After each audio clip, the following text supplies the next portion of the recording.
Bella a tutti ragazzi, qua di DazTube. E c'è un freddo della Madonna e siamo sotto un cespuglio a ripararci dalla pioggia.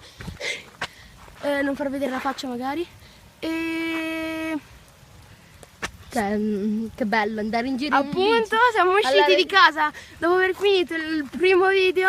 Cerchiamo i Pokémon. Cerchiamo i Pokémon. Tra poco vi porteremo anche dei video di Pokémon, mi sa. Forse non sappiamo. Fa un freddo incredibile, mi fa male la testa. Grazie al cavolo.